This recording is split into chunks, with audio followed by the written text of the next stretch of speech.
Buenas tardes, alumnos de tercero de la materia de historia. Fíjense que me encuentro revisando unos billetes. ¿Estos billetes? Este billete es del estado de Chihuahua y si se logra ver la fecha, sí, es de 1915. Fíjense cómo era el billete, de $1. Y luego tengo otro billete que se llama, que es del Gobierno Provisional de México. Y este es de 1914. Este otro billete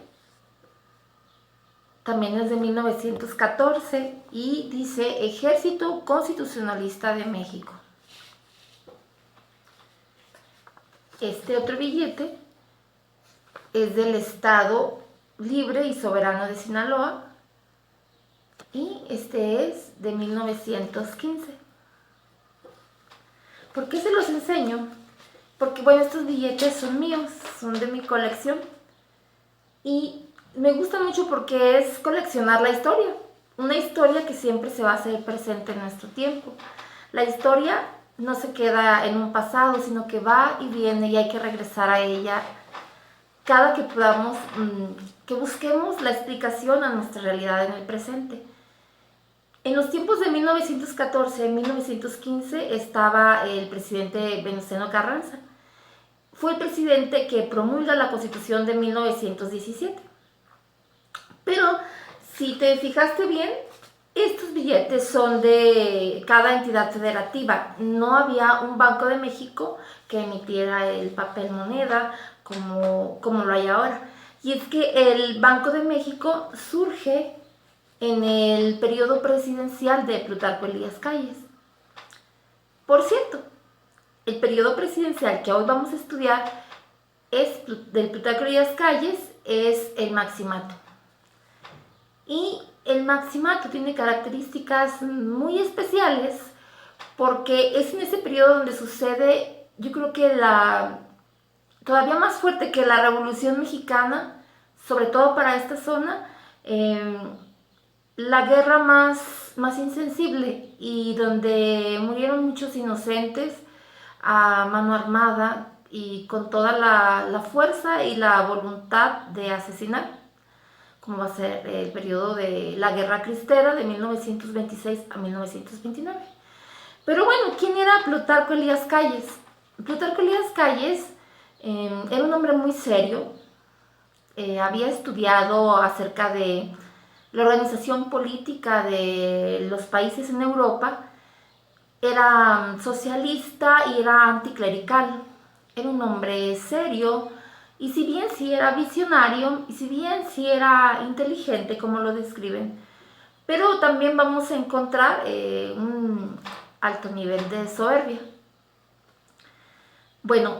Entre los logros que hizo en su gobierno, en efecto fue el Banco Nacional, los bancos estatales, el impulso a la irrigación del campo, la educación, la salubridad, impulsar el deporte, y son cambios que marcaron este Estado moderno, el Estado mexicano que hoy conocemos. Pero también a él se le llamó el jefe máximo de la revolución. A lo mejor a él no lo vemos como aquel caudillo como tipo Villa, tipo Zapata, tipo a lo mejor como Obregón, como Madero, pero él va a lucir de entre los revolucionarios porque él es el que va a llevar la Constitución a que pueda realmente realizarse ese ideal. Nada más que en este detalle de ideales está el conflicto con la iglesia, porque para hacer cumplir con esa parte de secularizar más al país, de que ya no se tomen las decisiones más que por la parte del gobierno nacional, los artículos tercero, el artículo 130, el artículo 27 y otros artículos más contenían información o datos o lineamientos para que se perdieran las atribuciones y los derechos de los sacerdotes, sobre todo en su capacidad de decisiones políticas.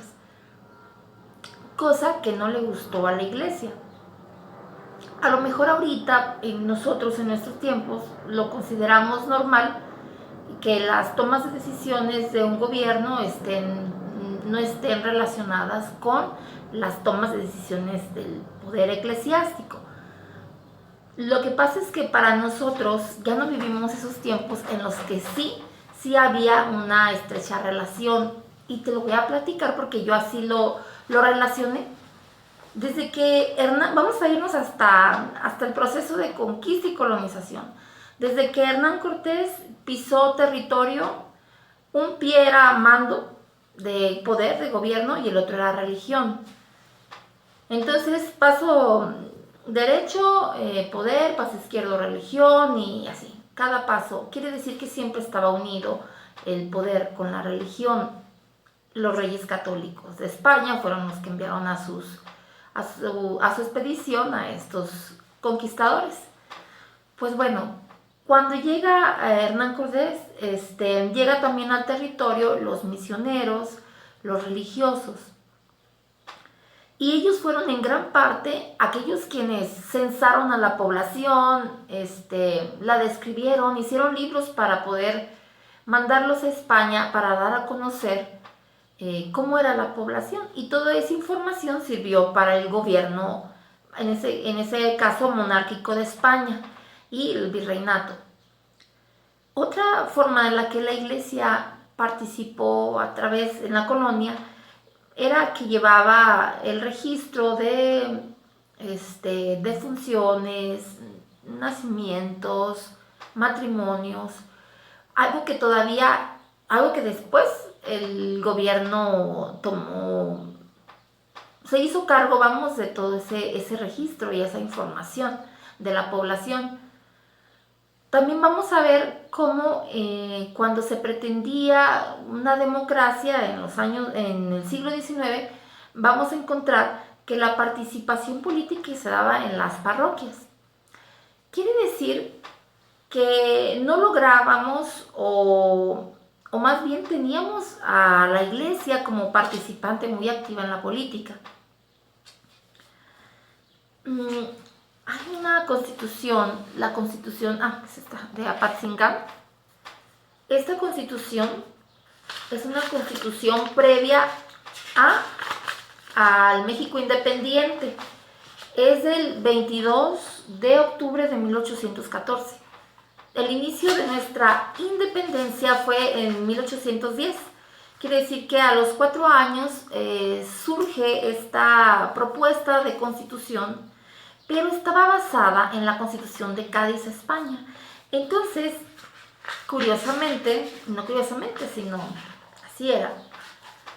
El capítulo 1 de esta Constitución habla de la religión. La religión católica apostólica romana es la única que se debe profesar en el Estado. O sea, ¿qué significa?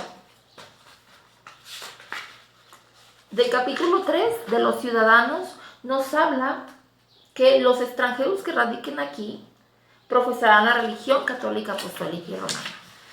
Y los transeúntes tienen que respetar la religión católica apostólica y romana. Hablar de un ciudadano, entonces, cuando se empieza a construir la primera Constitución del México independiente, es hablar de un mexicano de nacimiento, pero que su única o practique la religión católica apostólica y romana. Esos son los cambios que posteriormente se hicieron durante el siglo XIX, donde en tiempos de Benito Juárez, la libertad de culto religioso como norma o como ley, y demás, ¿no? Que quitaron propiedades a la iglesia y empezaron entonces con esas pugnas, religión y el Estado. Todo eso lo recoge la Constitución de 1917 y Plutarco Elías Calles la quiere hacer valer. El problema más grande para Plutarco Elías Calles es que se topó con una población religiosa, católica, que estuvo muy bien organizada, porque la población de católicos laicos se organizó de tal manera que entre cuadras, ciudades, o sea, distancias topográficas en donde cabían cierto número de población o de colonias, se organizaron para defender la religión, su libre culto en lo católico. Al ver esta organización, pega muy fuerte al orgullo o a la soberbia de Elías Calles. Entonces mandó a los militares a revisar, y entonces empiezan a darse cuenta que las personas estaban en posición de defensa de su fe. Esto lleva a pronunciarse con mayor violencia al presidente Elías Calles y a preparar al ejército para perseguir y en determinado momento para atacar a líderes religiosos, sacerdotes, laicos católicos que se pronunciaran a la voz de Viva Cristo Rey y Santa María de Guadalupe. Lo que pasó específicamente es muy triste. En realidad, si ves fotos y analizas, a mí me genera angustia. Asesinaron a muchos sacerdotes, se metieron a las iglesias, profanaron, mataron a inocentes, y específicamente podemos encontrar nombres y datos en literatura, especialmente de la Guerra Cristera. Hay una película con Andy García que es de la tierra al cielo, o del cielo a la tierra, entre el cielo y la tierra, perdón, y habla específicamente de la Guerra Cristera, por si estás interesado en ese tema. Bueno, el maximato afortunadamente termina cuando llega un personaje clave para el progreso de este país, que es Lázaro Cárdenas. Pero era fuerte las decisiones tomadas por Plutarco Elías Calles, a tal grado que Estados Unidos estuvo a punto de amenazando con una guerra. ¿Por qué? Porque no cumplía los acuerdos. Sí es cierto que reforzó mucho el nacionalismo y la economía dependía mucho del comercio interior. Sin embargo, las relaciones exteriores no las estableció muy bien. Otra de las cosas que se echó a la bolsa fue la creación del Partido Nacional Revolucionario. Y este partido pues antecede al Partido Revolucionario Institucional. Este es un partido único en donde él recoge todos los grupos de los gremios para su apoyo. Entonces empieza a crecer más la fuerza de él, a tal grado que cuando sale él, hay 3 presidentes más que lo suceden y él es el que sigue en su mando. Afortunadamente llega Lázaro Cárdenas y ese va a ser otro tema que vamos a tocar en la próxima sesión. Ahorita sí cabe la pena que te mencione, que para que no te quedes con la duda, que en los Altos de Jalisco la población estuvo muy bien organizada en tiempos de la época de la Guerra Cristera. ¿Por qué estuvo bien organizada allí? Porque se dio en otras partes también del país, como Guanajuato, Colima, en el Ajusco de Ciudad de México, Zacatecas, sur de Guadalajara, sur de Jalisco, perdón. Pero en los Altos de Jalisco la población era una población muy consolidada de familias extensas. Son españoles rancheros que lograron organizarse mucho para la Guerra Cristera, y ahí no se daba esa percepción de la separación iglesia y Estado. Ahí las decisiones tenían en conjunto por personajes católicos y que participaban activamente en la política. Bueno, te dejo porque este tema es muy amplio. Existen investigadores aquí en el Colegio de Jalisco, que está en Zapopan, en el puro centro de Zapopan, que han investigado mucho acerca de este tema de la cristiada o la guerra cristera o la rebelión cristera, en donde ellos se documentan directamente de las fuentes. Creo que hay no sé si hay un archivo en la Iglesia Católica, cerca de la catedral, donde ellos van y han consultado, y también otras fuentes que ellos tienen. Un punto importante es que se dice pues que cuando llegaron a un acuerdo, se llaman arreglos de 1929, entre el gobierno federal y el episcopado mexicano, no fueron avisados y la guerra continuó, como si se hubiera ocultado. En realidad hay que ponernos a pensar también que si hubo un acuerdo o un cese ya a la guerra armada, era muy difícil llevar la información en ese momento, pues no contábamos tampoco con los medios como ahorita. Ni siquiera podíamos hablar por teléfono, porque si la gente estaba metida en esa guerra cristera, con armas y escondida y así como ahorita estados de contingencia, pero ahorita sí contamos nosotros con la tecnología para comunicarnos. Era muy difícil un telegrama, quién te lo llevaba, el correo, ante esa situación. Entonces, hasta que no sale en el periódico, la gente se entera que la guerra cristera ya había terminado, pero sí dejó un saldo muy negativo, sobre todo muy, muy triste para la población y de esta zona sobre todo. Bueno, alumnos, nos vemos la próxima clase. Te voy a dar las especificaciones que vamos a trabajar para esta clase precisamente por la plataforma de Classroom. Hasta pronto.